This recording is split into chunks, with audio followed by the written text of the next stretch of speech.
वचन जे प्रकाश मार्गावर, वचन जे प्रकाश मार्गावर. ख्रिस्तामधील प्रियानो सलाम. विश्ववाणी परिवाराकडून आम्ही मार्गाकरिता प्रकाश कार्यक्रमात आपले सहर्ष स्वागत करीत आहोत. निवडिले आहे मी तुला, देव मोशेस हे बोलला, देव मोशेस हे बोलला.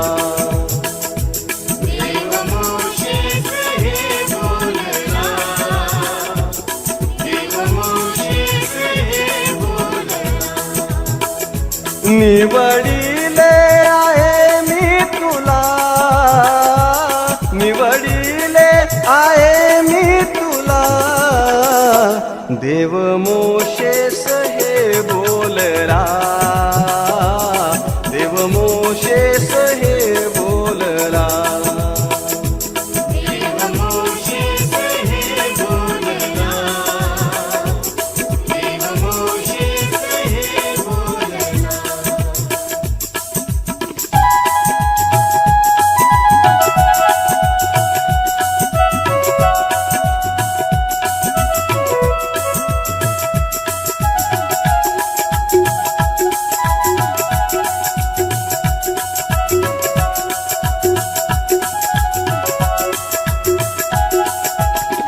अग्निरूपाने दिले दर्शन, नमऊनी माथा करीतो नमन.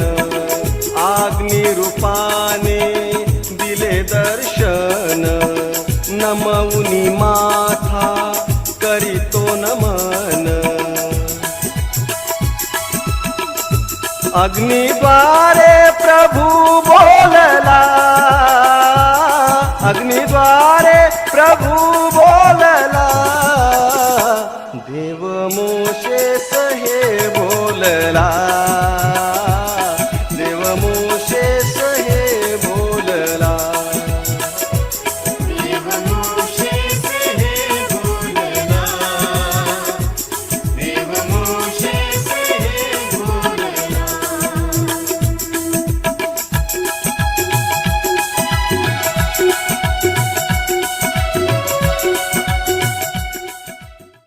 आजच्या मननासाठी निवडलेला शास्त्रभाग नीतिसूत्रे अध्याय 13 2-9 ही वचने. नीतिसूत्रे अध्याय 13 2-9 ही वचने. तोंडच्या शब्दांनी मनुष्य स्वतः चांगले फळ भोगितो, पण कपटी इस्माच्या जीवाला बलात्कार रूप फळ मिळते. जो आपले तोंड सांभाळितो तो आपला जीव राखितो, जो आपले तोंड वाचतो त्यावर अरिष्ट येते. आळशाच्या जीवाला हाव असते तरी त्याला काही मिळत नाही, उद्योगाचा जीव पुष्ट होतो. धार्मिकाला असत्याचा तिटकारा असतो, परंतु तर दुर्जन अप्रतिष्ठा व निंदा यास कारण होतो. धार्मिकता सात्विक मार्गाने चालणाऱ्यांचे रक्षण करीते, दुष्टता पातक्यास उताना पाडिते. कित्येक असे आहेत की ते श्रीमंतीचा आव आणतात तरी त्याच्या जवळ काही एक नसते. कित्येक असे आहेत की ते गरिबी दाखवितात तरी त्याच्यापाशी बहुत धन असते. मनुष्याच्या जीवाची खंडणी त्याचे द्रव्य होय, परंतु दारिद्र्याला धमकी ऐकावी लागत नाही. धार्मिकांची ज्योत प्रज्वलित असते, परंतु दुर्जनांचा दीप मालवितो. प्रभू परमेश्वर या वचनांद्वारे आपला आजचा दिवस आशीर्वादित करो. ख्रिस्तामध्ये सर्वांना सलाम. माझ्या प्रियांनो, आज सकाळी आपण नीतिसूत्र याचा अध्याय 13 वचने 2-9 आपण या ठिकाणात वाचन केलेले आहोत. आणि या ठिकाणात देवाचा प्रिय सेवक राजा सलमोन एक धर्मी व्यक्तीबद्दल आम्हाला या ठिकाणात सांगत आहे, बुद्धिमान व्यक्तीबद्दल तो आम्हाला सांगत आहे की जो धर्मी व्यक्ती आहे, जो बुद्धिमान व्यक्ती आहे, तो देवाच्या वचनामध्ये जीवन जगतो आणि परमेश्वर त्याची रक्षा करतो. जर माझे प्रियांनो, खरोखर आम्ही पाहतो की सलमोनाचं जीवन तुम्हाला आणि मला माहीत आहे.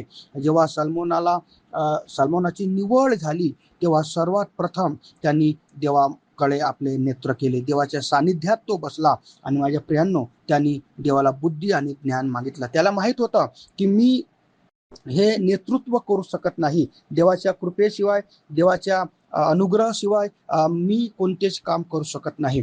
आणि म्हणून माझ्या प्रियांनो, या जगामध्ये तुम्ही आणि मी जीवन जगत असताना तुम्हाला वाटतो की तुम्ही आणि मी सफल व्हावं, तुम्हाला वाटतो की तुम्ही आणि मी माझे प्रत्येक काम आशीर्वादित व्हावं, तर या आपण देवाच्या सानिध्यात वेळ घालवूया, देवाच्या प्रार्थनेमध्ये आपण वेळ घालवूया माझ्या प्रियांनो. आणि जेव्हा आम्ही देवाच्या सानिध्यात, देवाच्या प्रार्थनेमध्ये वेळ घालवतो आणि धार्मिकतेचं खराईचे जीवन जेव्हा व्यतीत करतो, तेव्हा निश्चित प्रभू परमेश्वर आमची रक्षा करतो आणि आमच्या प्रत्येक कामामध्ये तो आम्हाला सहायता आणि मदत करतो. आणि जी पण प्रार्थना आम्ही देवाकडे करतो त्या प्रार्थनेचा उत्तर आम्हाला मिळतो. माझ्या प्रियांनो, धार्मिक व्यक्तीबद्दल 6व्या वचनामध्ये खूप सुंदर सांगितलेलं आहे की धार्मिक व्यक्ती जो खराईने जीवन व्यतीत करतो, जो देवाच्या सानिध्यात बसतो, जो देवाच्या प्रार्थनेमध्ये बसतो, परमेश्वर त्याची रक्षा करतो. परंतु पापी व्यक्तीबद्दल सांगितलेलं आहे की जो दुष्ट व्यक्ती आहे, जो पापी व्यक्ती आहे, त्याचा कशा प्रकारे नाश होतो. आणि म्हणून माझ्या प्रियांनो, आम्ही देवाच्या सानिध्यात वेळ घालवायला पाहिजे, देवाच्या प्रार्थनेमध्ये वेळ घालवायला पाहिजे. आम्ही आळशी जीवन जगू नये. माझ्या प्रियांनो, या 4 वचनामध्ये पण आळशी व्यक्तीबद्दल सांगितलेलं आहे की आळशी व्यक्ती जो आहे त्याला वाटतो की मी चांगलं आहे, मी चांगलं करत आहे, परंतु माझ्या प्रियांनो त्याची लालसा जी आहे ती सफल होत नाही. परंतु जो परिश्रमाने देवाच्या सानिध्यात जातो, जो वेळात वेळ काढून देवाच्या सानिध्यात जातो, प्रार्थनेमध्ये जातो, वचनामध्ये रमतो, निश्चित प्रभू परमेश्वर माझ्या प्रियांनो त्याचे रक्षण करतो. आणि म्हणून माझ्या प्रियांनो, आम्ही देवाच्या सानिध्यात वेळ घालवायला पाहिजे, देवाच्या प्रार्थनेत वेळ घालवायला पाहिजे. जितकं आम्ही देवाच्या सानिध्यात वेळ घालवू, जितकं देवाच्या वचनात आणि प्रार्थनेत वेळ घालवू, तितकं देव आम्हाला आशीर्वादित करेल. आम्ही धार्मिकतेने, विश्वासयोग्यतेने, खराईने जीवन आम्ही जगायला पाहिजे. 9व्या वचनामध्ये असं सांगितलेलं आहे माझ्या प्रियांनो की धर्मी एका प्रकाशासारखा चमकतो, आणि परंतु जो दुष्ट व्यक्ती आहे, जो पापी व्यक्ती आहे, त्याचा दिवा जो आहे तो विझतो असं सांगितलेलं आहे. आणि म्हणून माझ्या प्रियांनो, आम्ही धार्मिकतेचं जीवन जगूया, देवाच्या वचनात आम्ही वाढूया, जेणेकरून ख्रिस्ताचा प्रकाश जो आहे आमच्या जीवनाच्या द्वारे इतर वरती पडेल आणि इतर लोकांना पण सत्याची ओळख होणार. माझ्या प्रियांनो, या प्रकारे योहानाच्या पुस्तकामध्ये 17 अध्यायामध्ये प्रभू येशू ख्रिस्त महायाजकीय प्रार्थना करत आहे. 21 वचनामध्ये सांगितलेलं आहे की प्रभू, जसा तू माझ्यामध्ये आहेस आणि मी तुझ्यामध्ये आहे. प्रार्थना करूया. स्वर्ग आणि पृथ्वीचा निर्माण करत्या प्रभू, आम्ही तुझ्या जवळ येतो, तुझी स्तुती, प्रशंसा, महिमा करतो. आजच्या वचनाच्या नुसार प्रभू तू आम्हाला आशीर्वादित कर आणि धार्मिकतेच्या मार्गाने, प्रार्थनेमध्ये आणि विश्वासामध्ये जीवन जगण्याकरता सहायता आणि मदत कर. प्रत्येकाला ख्रिस्त येशूच्या नावाने आशीर्वादित कर. तारणाऱ्या येशूच्याच नावात प्रार्थना मागत आहे, आमीन. ऊने पडणार नाही तुला, ऊने पडणार नाही तुला, देव मोशेस हे बोलला, देव मोशेस हे बोलला, देव मोशेस हे बोलला, देव मोशेस हे बोलला, निवडिले आहे मी तुला, निवडिले आहे मी तुला, देव मोशेस हे बोलला, देव मोशेस हे बोलला, देव मोशेस हे बोलला, देव मोशेस हे बोलला, देव मोशेस हे बोलला, देव मोशेस हे बोलला,